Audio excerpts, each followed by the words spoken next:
What would you do if the man you saved from death repaid you with betrayal? I gave up everything, my company, my fortune, my future to pay for my husband's life-saving surgery.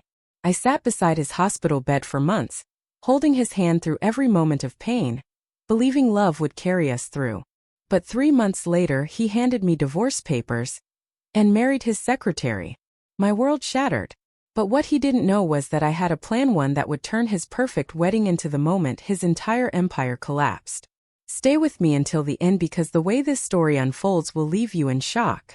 If you've ever poured your soul into someone, only to have them shatter you when you least expected it, then what I'm about to share will stir every nerve in your body. I once believed that love, real love, was unbreakable. I thought sacrifice sealed two people together forever. But I was wrong. My name is Naomi Carter, and the day I married Edward Hale, I thought my story had finally found its happy ending. I was 34, standing in the grand ballroom of the Rosewood Hotel in London, wrapped in ivory silk that shimmered beneath chandeliers worth more than most homes. My friends whispered that I was the luckiest woman alive. My parents' humble schoolteachers who'd scraped their whole lives to give me an education beamed at me with tears in their eyes. And when Edward looked at me from the altar, tall in his perfectly fitted black tuxedo, his hair touched with just the faintest streaks of silver, his eyes steady and sure, I believed with every fiber of my being that this man was my forever. Edward wasn't just a man. He was a legend. A billionaire real estate mogul who built skyscrapers in New York, Sydney, and Dubai. His name was etched into skylines across the world. But he wasn't just powerful, he was magnetic. The first time we met, at a global finance summit in Geneva, I'd been giving a keynote speech on women entrepreneurs and the future of consulting firms. He'd walked into the back of the hall halfway through my presentation, and I still remember the way my words faltered when his eyes locked with mine. Later that evening, he sought me out at the gala, brushing aside diplomats and CEOs to stand in front of me. "Miss Carter," he said with a smile that made the room fall away, "you speak like someone who doesn't just imagine the future, you shape it." That was the first brick he laid in the castle I would one day believe we were building together. Our romance unfurled like something stolen from a film. He sent bouquets so large they blocked the doorway of my office. He chartered planes for spontaneous dinners, Rome on Tuesday, Barcelona on Friday. Once, he flew me to Santorini just to see the sunset from a terrace he swore was the most beautiful in the world. First I resisted. I'd spent my life building myself from the ground up, turning my one-room consultancy into a firm that Fortune 500 companies relied upon. I didn't want to be someone's accessory, even if that someone was Edward Hale. But Edward had this way of making me feel that my independence was what drew him in.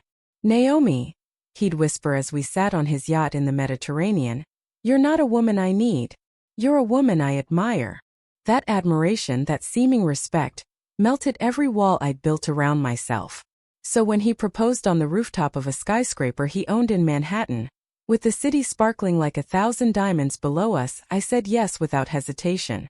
The ring was a flawless sapphire surrounded by diamonds, an heirloom passed down through his family. It glittered on my finger as if it already knew the history it would carry. That night he kissed me under the stars and promised, "For richer or poorer, in sickness and in health, I will never let you down." Our wedding was the event of the year. More than 300 guests, a string quartet flown in from Vienna, flowers so rare that customs officers had to escort them through Heathrow. But beyond the glamour, what stayed with me was his hand trembling slightly as he slipped the ring onto mine, and the quiet way he whispered, "You're my heart, Naomi," before the applause swallowed his words. I believed him. God help me, I believed him with everything I was. For the first few years life was dazzling. We became the couple magazines adored my face on Forbes as a self-made millionaire, his profile in the Times as a visionary developer. Our penthouse overlooked the Thames, all glass walls and polished marble, with a grand piano he bought simply because he said my laughter deserved music. We drove matching Aston Martins, attended galas where people leaned in too close to us, hoping a fraction of our glow might rub off. At night, after the photographers vanished and the noise of the world quieted, he would curl beside me in silk sheets and tell me I was his anchor, the one person who made his empire feel like home. I held on to those words the way a drowning woman clings to driftwood. And yet, even in those golden days, tiny shadows crept in. A glance too long at his phone. A business call that went quiet when I walked into the room. Nights when he'd claim exhaustion and turn his back to me in bed. I brushed them aside, told myself that every marriage had its silences, its secrets, its spaces. But in truth, some part of me knew a storm was gathering. Looking back, I realize how naive I was. I thought the vows we exchanged, the promises etched into our wedding bands, were a fortress nothing could breach. I thought my love, my sacrifice, would bind him to me. I didn't yet know that the very words in sickness and in health would be tested in ways I could never have imagined. I didn't know that one day, when his life dangled between death and survival, it would be my hands, my money, my very soul that would save him. And I certainly didn't know that the man I would give everything to save would one day repay me with the coldest betrayal of all. But on that glittering wedding day, as confetti rained down and cameras flashed, all I knew was joy. I held Edward's hand and I thought, this is forever. I thought love was safe in the hands of the man I married. I thought I had finally won the life my sacrifices deserved. I was wrong. The morning it all changed felt at first like every other. The city was awake, impatient car horns echoing across the Thames, the air buzzing with the hurried footsteps of Londoners chasing trains and deadlines. Edward had left before sunrise for an important meeting with international investors. I kissed him on the cheek as he buttoned his jacket and teased him that his tie was crooked, not knowing it would be the last time I'd see him standing tall and confident for a long while. I went about my own day, reviewing contracts, pacing across my office with the phone pressed to my ear, a list of clients demanding my attention. It was just before noon when my phone rang, and the sound of his assistant's trembling voice cut through the busy rhythm of my day like glass shattering on marble. Naomi, you need to get to St. George's Hospital right away. Edward collapsed in the middle of the boardroom. It's his heart. The world around me blurred. My pen dropped from my hand.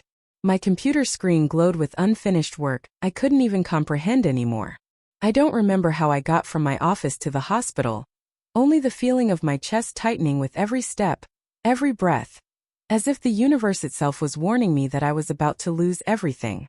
When I burst through the sliding doors, the sharp smell of disinfectant and the sterile cold of the waiting room wrapped around me. A nurse guided me to a private room where Dr. Harris, head of cardiology, sat waiting. His expression alone told me everything. This wasn't simple. This wasn't going to be easy. He explained that Edward had suffered a massive heart attack. Tests revealed a rare genetic condition that had weakened his arteries to a dangerous degree. The only chance of survival was an experimental surgery pioneered by a Swiss specialist flown in with equipment not even approved for use in the UK yet. And then came the number, uttered with the clinical detachment of someone used to dealing with impossible choices. $3 million. $3 million out of pocket. No insurance, no safety net. And without it, Edward would not live to see another month. I didn't even hesitate. Money? What was money compared to the man I loved? I told the doctor yes, to do whatever it took. That money would not be the thing that killed him. But when I called our financial advisor, I learned a truth that knocked the air from my lungs. Edward's fortune was not what the world believed. His liquid assets were tied up in failing projects, lawsuits, and ventures gone sour. For all his skyscrapers and penthouses, he had barely a fraction of what was needed. That was the moment I made the choice that would define the rest of my life. I liquidated 40% of my consultancy shares that represented 15 years of endless nights. Mornings where I arrived before sunrise and left long after dark, sacrifices that had cost me friendships, youth, and even my health at times. Signing those transfer papers was like tearing pages from the story I had written with my own blood. But I didn't falter. This was Edward, my husband, the man who had promised me forever. Forever cost me everything I'd built, then so be it. The surgery took 14 agonizing hours. I sat in that waiting room with a paper cup of coffee that turned cold in my hands, staring at the double doors and whispering prayers I wasn't even sure I believed in. I thought about the vows we had spoken, about sickness and health, about richer and poorer. I thought about the little girl I used to be, the one who promised herself she would never need anyone, and how life had twisted my heart into believing that needing Edward was worth it all. When Dr. Harris finally emerged, still in his scrubs, his tired eyes softened as he told me the words I had been dying to hear. Edward survived. Tears poured down my face before I even realized I was crying. Relief and exhaustion collided inside me until my body shook. I stumbled forward and grabbed the doctor's hands, whispering thank you, over and over again as though gratitude itself could repay what had just been done. But that was only the beginning. Survival was one thing, recovery was another battle entirely. For the next 2 months, the hospital became my second home. I lived in the uncomfortable vinyl chair beside his bed, my head resting on his arm when sleep claimed me in the early hours. I fed him soup when he was too weak to lift a spoon. I read to him from the financial newspapers he used to devour, trying to remind him of who he was, of what he still had left to fight for. I held his hand when the pain became unbearable, whispering promises into the sterile air that he was not alone, that I would not let him go. I ran my consultancy from that room, my laptop balanced on my knees, muting client calls whenever Edward stirred so I could press a cool cloth to his forehead. Friends urged me to hire private nurses to take time for myself, but they didn't understand. Love doesn't delegate. Love stays. The nights were the hardest. Machines beeped in steady rhythm, the air thick with antiseptic and fear. Sometimes he'd wake gasping, terrified that his heart would betray him again, and I would climb onto the narrow hospital bed and wrap myself around him until his breathing slowed. I told him stories of our future, of the trips we'd still take, of the home we'd one day fill with laughter and perhaps children. I believed every word because believing was the only way to keep both of us alive. Eventually, strength returned to his body. First a few steps down the hall, then longer walks with the physical therapist. His voice grew stronger, his hands steadier. When he finally came home, the staff at the hospital clapped for him like he was a miracle. And he was my miracle. Our miracle. I cleared my calendar for weeks to care for him full-time. I prepared meals, monitored his medications, made sure every detail of his recovery was perfect. And though it exhausted me, though I woke each morning feeling as though the weight of the world was crushing my chest, I told myself that this was what love demanded. But love is a cruel teacher. Because while I believed I was binding us together tighter than ever, while I convinced myself that my sacrifice and devotion would mean a lifetime of gratitude and closeness, something else was forming in the silence between us. Edward grew distant. He pulled away when I reached for his hand, muttering about soreness or fatigue. He claimed exhaustion when I suggested we go out to celebrate his miraculous recovery. He started taking phone calls in the study, shutting the door behind him. I brushed it off at first, telling myself trauma takes time, that perhaps men simply don't know how to process nearly dying. But deep down, beneath the denial I clung to, I felt it, the invisible wall rising between us brick by brick. I had given him my company, my time, my body, my very soul to save him. I had thought it would make us stronger. I had thought it would prove my love in ways words never could. I didn't yet realize that the man I was nursing back to life was already slipping away from me. And soon, I would discover that the life I had fought so hard to preserve would be the very weapon he used to break me. When Edward finally regained his full strength, I thought we were stepping into the light after months of darkness. I imagined us walking through Hyde Park hand in hand, laughing again at small things, savoring the fact that we had survived something so devastating together. I imagined dinners at the restaurants we loved, where waiters knew our names and the clink of glasses felt like music. I imagined he would look at me one night and whisper, "Naomi, you saved me. You're the reason I'm alive." And that those words would bind us tighter than ever before. But reality rarely respects imagination. Instead of warmth, what grew between us was coldness so sharp it cut through every gesture I made. At first, I told myself it was only the lingering trauma. Edward had been through a near-death experience. Perhaps he just needed space to rebuild himself. But space soon turned into distance, and distance turned into silence. He stopped reaching for me at night. When I laid my hand on his chest as we watched television, he would flinch and mutter that he was still sore. When I suggested we take a short trip to celebrate his recovery, he told me he was too tired, that he needed to focus on business. Those words, business, tired, sore, became his shield, excuses I wanted to believe because the alternative was unbearable. And then there was her. Clara Jameson, his new assistant.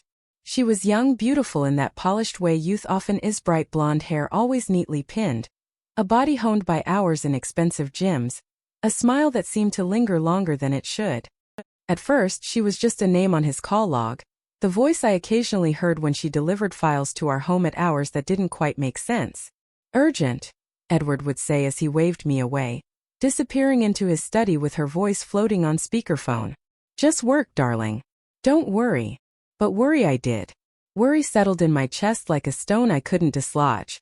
The dinners he claimed to have with investors turned into unexplained credit card charges at restaurants I had never been to. The scent of new cologne clung to him when he slipped into bed past midnight. Text messages lit up his phone, the kind that made him smile in ways he no longer smiled at me. I tried to dismiss them, tried to convince myself that Clara was nothing more than a diligent employee. Yet my heart knew what my mind refused to accept. One evening, my closest friend Sophie came to visit. She had always been brutally honest, the kind of friend who would rather hurt me with truth than comfort me with lies.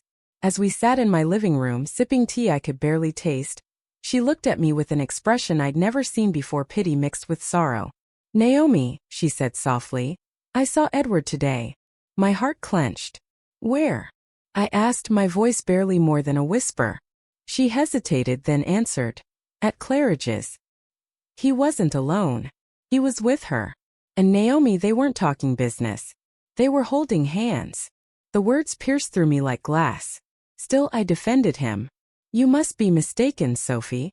Edward wouldn't, he couldn't. He knows what I sacrificed for him. He knows what we've built." Sophie reached across the table and took my trembling hands. "I know what I saw, love. And I'm so sorry." That night I confronted Edward. The first real fight we had since his recovery erupted like a storm neither of us could control. I asked him directly if there was something between him and Clara. His response was cruel in its simplicity. He laughed. Laughed as though my pain were a punchline. "You're paranoid," he sneered. "You've let the stress of my illness make you insecure. Clara is an assistant, nothing more. Honestly, Naomi, you're embarrassing yourself." I stood there, shattered, my heart begging me to scream, my mind begging me to believe him. And in the end, I did the most foolish thing imaginable. I apologized. I apologized for doubting him, for questioning the man whose life I had saved. But betrayal cannot be hidden forever. 6 months after his surgery, on an ordinary Thursday afternoon, a courier arrived at my office with an envelope addressed in Edward's handwriting. My stomach twisted even before I broke the seal. Inside were divorce papers neatly prepared, already filed with the courts. "Irreconcilable differences," it read. Just like that, the life I had sacrificed everything to protect was being discarded with legal jargon. I called him immediately, my hands shaking so badly I could barely hold the phone. It went straight to voicemail. When I called his office, Clara answered. Her voice carried a smugness that sliced into me like a blade. "Edward is in meetings all day, Mrs. Hale. Can I take a message?" My throat tightened, but I forced the words out. "Tell him his wife needs to speak to him about the divorce papers I just received." Silence followed, and then her cool reply, "I'll let him know." An hour later, Edward finally returned my call. His voice was cold, businesslike, stripped of every ounce of tenderness that had once defined our love. "Naomi, I'm sorry you had to find out this way. Our marriage has been over for a long time. It's better this way." My chest tightened, tears streaming as I pleaded. "Edward, what are you saying? We can fix this. We've been through too much to just throw it all away. I love you." He laughed again, a sound that will haunt me forever. "Love? Naomi, what we had was convenient. You were successful, beautiful, useful. But I've found someone who makes me happy in ways you never could." And there it was. The dagger buried so deep I thought it might kill me. Clara, the woman who replaced me in my own home. My sacrifices, $3 million, months of sleepless nights, the very core of my soul reduced to nothing but a footnote in his story. I remember hanging up the phone and collapsing onto the cold floor of my office, clutching the divorce papers against my chest as if they were some cruel joke. Tears blurred the ink until the words smeared, but the reality didn't change. My husband, the man whose life I had saved at the cost of my own, had chosen another woman. The vows we had exchanged, the promises whispered beneath chandeliers and stars, all of it meant nothing.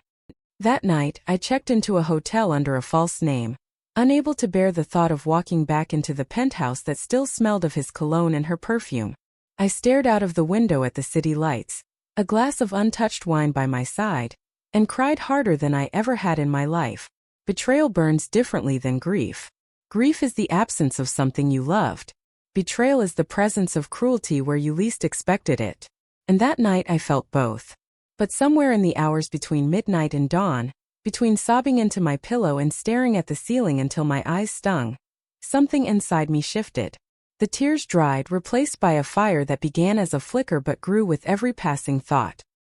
He thought he could use me, discard me, replace me as if I were nothing more than a temporary fixture in his empire.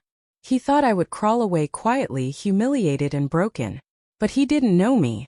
He didn't understand that my greatest strength had never been my wealth or my ambition, it was my resolve.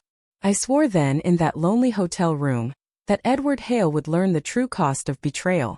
The morning after that sleepless night in the hotel, I woke with swollen eyes and a heart that felt as though it had been carved out of my chest. For hours I had lain there, replaying every moment of the past 3 years, trying to understand how a man I'd loved so completely, a man whose life I had literally saved, could turn on me with such cruelty. The divorce papers sat folded on the bedside table like a wound that refused to close. But the more I stared at them, the less I felt broken and the more I felt something else, something colder, sharper, more dangerous. Determination. Edward thought he could discard me without consequence. He thought he could use my money, my love, my sacrifices, and then simply replace me with a younger woman. He thought wrong. I knew him too well. Years of marriage had given me access to every corner of his life. His patterns, his habits, his passwords, I knew them as well as I knew my own. And so, while he spent his days planning a future with Clara, I began planning a future without him. A future where his empire would crumble around him the way mine nearly had when I saved his life. The first step was information. If I was going to stand against a man as powerful as Edward, I needed more than heartbreak. I needed proof. I started small, logging into our shared accounts. His credit card statements told stories he never imagined I would read. Expensive dinners at restaurants he never took me to, hotel charges in cities where he claimed he was on business, jewelry purchases I had never received.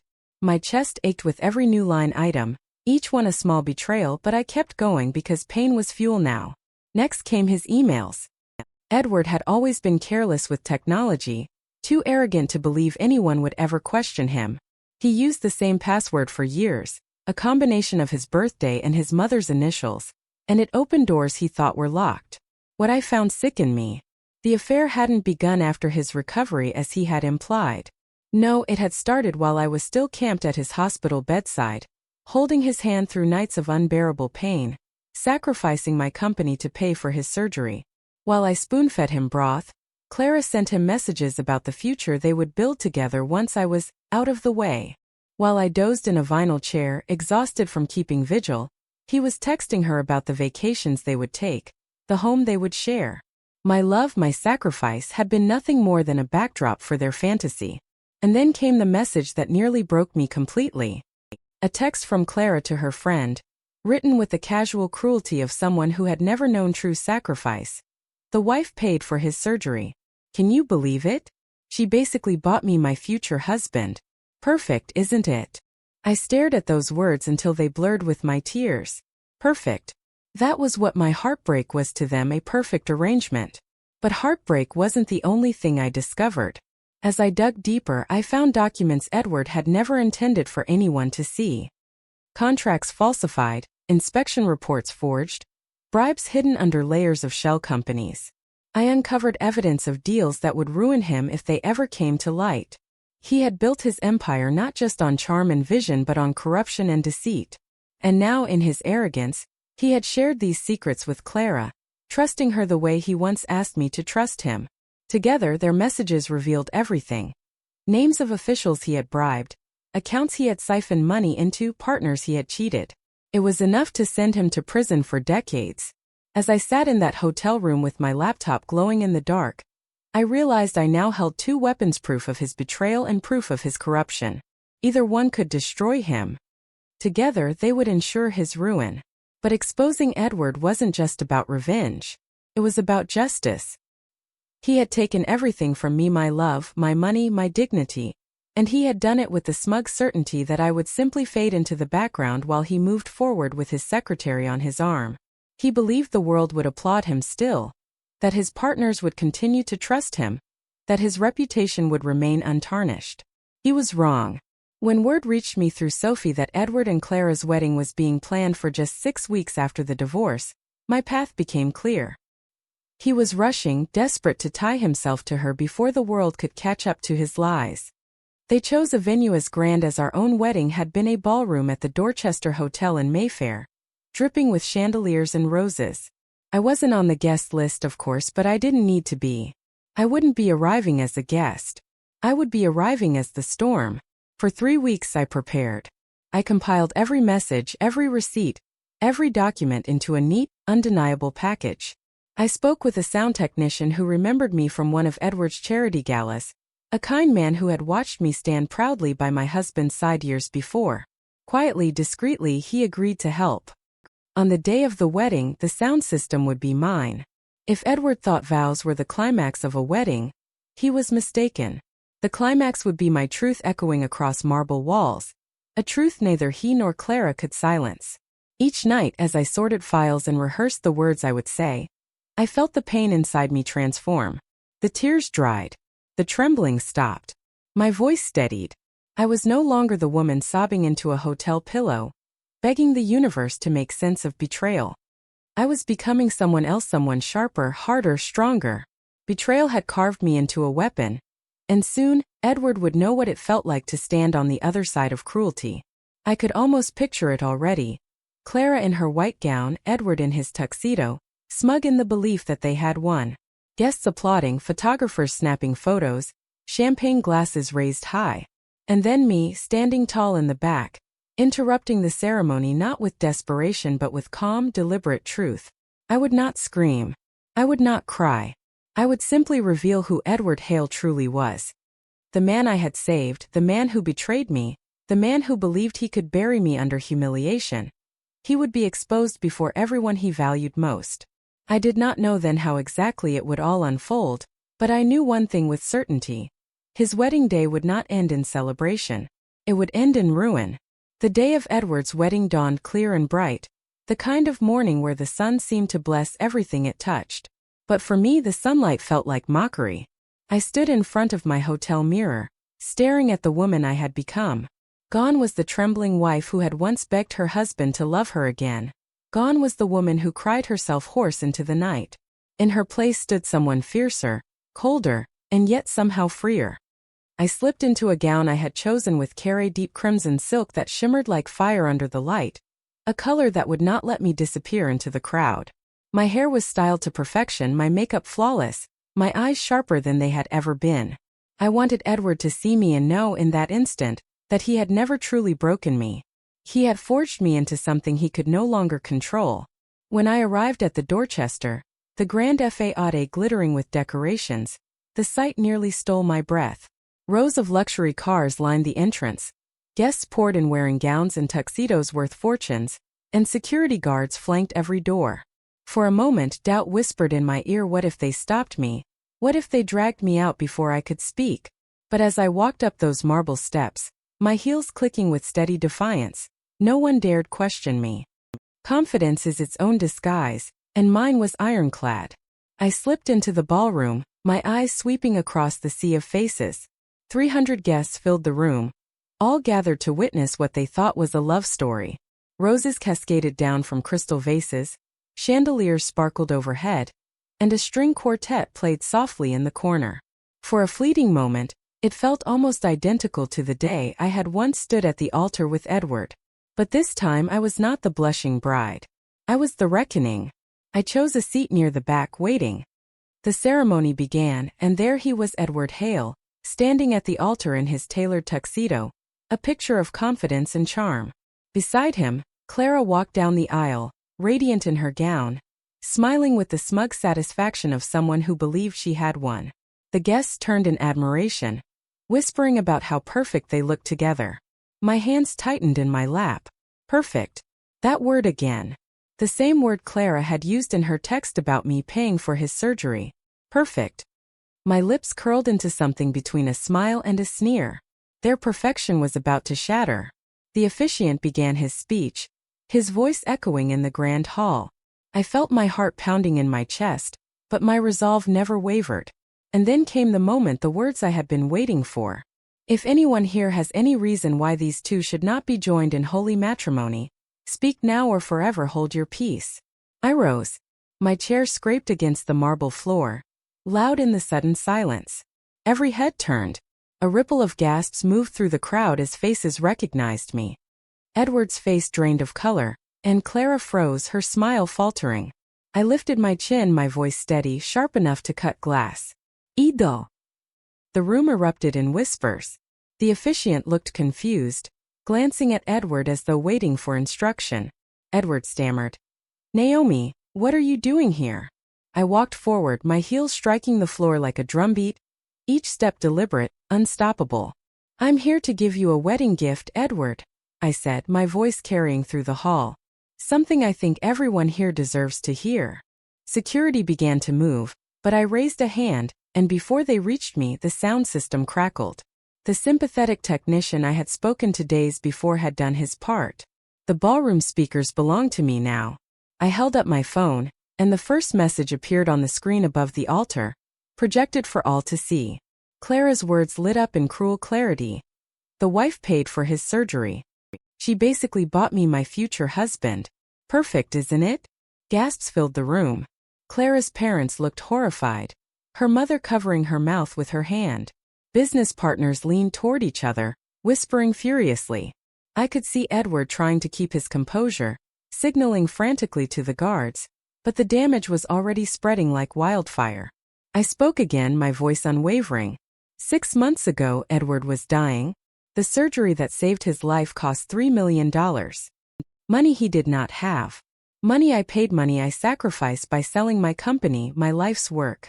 While I sat at his bedside, feeding him, praying for him, believing my love mattered, he was planning this moment with Clara. The room had gone deathly silent now, every word echoing. I continued, my tone rising with every sentence. They laughed at my sacrifice. They called it perfect. They mocked the very love that kept him alive. But betrayal wasn't enough for Edward. He also built his empire on lies. And I have the proof. Another series of documents flashed across the screen: fraudulent contracts, falsified inspections, payments to officials. The evidence spoke louder than I ever could. Gasps turned to outrage, whispers to sharp murmurs. Several of Edward's business partners stood abruptly and left, phones pressed to their ears. Clara's face crumpled, her hands shaking as she stared at Edward. Is it true? She whispered, her voice carrying just enough for those near her to hear. Edward tried to grab her hand, his voice breaking. Clara, please listen, but she pulled away, tears streaking her face. I can't do this, she sobbed, ripping the ring from her finger and throwing it at his chest. If you could betray Naomi after everything she did for you, what would you do to me? And with that, she ran down the aisle, her gown dragging behind her, the gasps of the crowd following her out the door. Chaos consumed the ballroom. Guests surged to leave, voices rising in disgust and disbelief. The string quartet stopped playing. The officiant quietly closed his book and stepped away, unwilling to preside over the ruins of a sham. Within minutes, what had begun as a grand celebration dissolved into scandal. Edward stood alone at the altar, sweat glistening on his forehead. His once proud shoulders hunched. He looked at me with a desperation I had never seen before. As I turned to leave, he rushed toward me, his voice breaking. Naomi, please. We need to talk.